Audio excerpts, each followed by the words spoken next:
भारत सचमुच आगे बढ़ रहा है। विश्व स्तरीय एक्सप्रेसवे से लेकर भविष्य के स्मार्ट शहरों तक देश एक ऐसी बुनियादी ढांचा क्रांति देख रहा है जो पहले कभी नहीं देखी गई। इस वीडियो में हम भारत के भविष्य को आकार देने वाली गेम चेंजिंग परियोजनाओं का पता लगाते हैं। बने रहें। केंद्र सरकार शिलांग को सिलचर से जोड़ने वाले 160 किलोमीटर लंबे ग्रीनफील्ड हाई स्पीड कॉरिडोर के निर्माण को मंजूरी दे सकती है। इससे दोनों शहरों के बीच यात्रा का समय घटकर बमुश्किल 4 घंटे रह जाएगा। सूत्रों ने बताया कि अनुमानित 25,000 करोड़ रुपए की लागत से बनने वाली इस राजमार्ग परियोजना को मंजूरी के लिए बुधवार को कैबिनेट में रखा जा सकता है। राजमार्ग मंत्रालय के भारतमाला कार्यक्रम के हिस्से के रूप में मूल रूप से 2017 में कल्पना की गई 4 लेन परियोजना पूर्वोत्तर में सबसे बड़ी में से एक होगी। इससे असम, मिजोरम, मणिपुर और त्रिपुरा के बीच यात्रा को आसान बनाने में मदद मिलेगी। विशेष रूप से यह क्षेत्र में रक्षा बलों की तेज आवाजाही भी सुनिश्चित करेगा। एक रिपोर्ट के अनुसार 2013 से राजमार्ग विकास का भारत की आर्थिक वृद्धि पर कई गुना प्रभाव पड़ा है।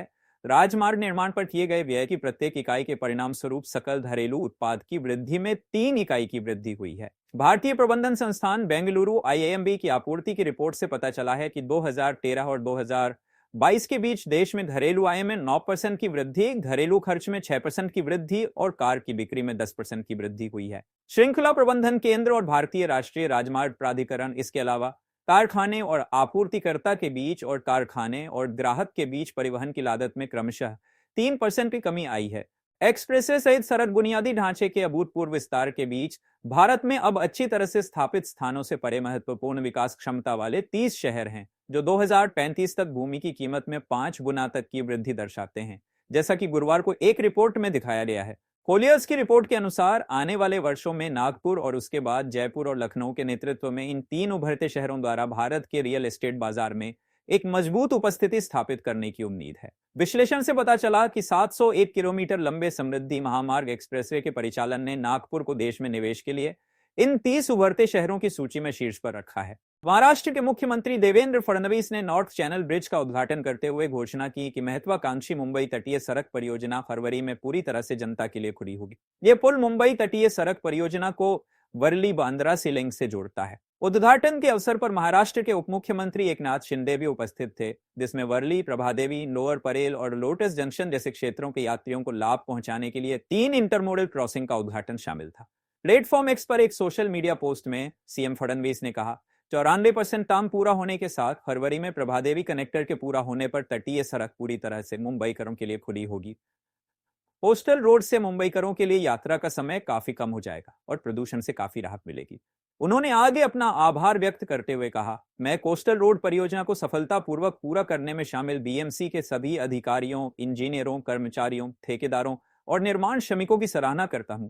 आपके समर्पण और कड़ी मेहनत ने इसे संभव बनाया है। बृहन मुंबई नगर निगम BMC के अनुसार सोमवार 27 जनवरी 2025 से इन सभी सड़कों पर आधिकारिक तौर पर यातायात शुरू हो जाएगा। मुंबई कोस्टल रोड रोजाना सुबह 7 बजे से दोपहर 12 बजे तक संचालित होगा। भारतीय राष्ट्रीय राजमार्ग प्राधिकरण NHAI ने अपने 4 राष्ट्रीय राजमार्गों पर लगभग 1000 अतिक्रमणों की पहचान करने के लिए एक कृत्रिम बुद्धिमत्ता AI आधारित प्रणाली का उपयोग किया है, जो प्रमुख सड़कों के निर्माण को पूरा करने में बाधा उत्पन्न कर रहे हैं। NHAI इंदौर डिवीजन के परियोजना निदेशक सुमेश बंजाल के अनुसार उन्होंने ड्रोन का उपयोग करके लगभग 360 किलोमीटर की दूरी तय करते हुए 4 प्रमुख मार्गों का हवाई सर्वेक्षण किया, ताकि निर्माण कार्यों के लिए मार्ग प्रशस्त करने के लिए हटाए जाने वाले अतिक्रमणों को चिन्हित किया जा सके।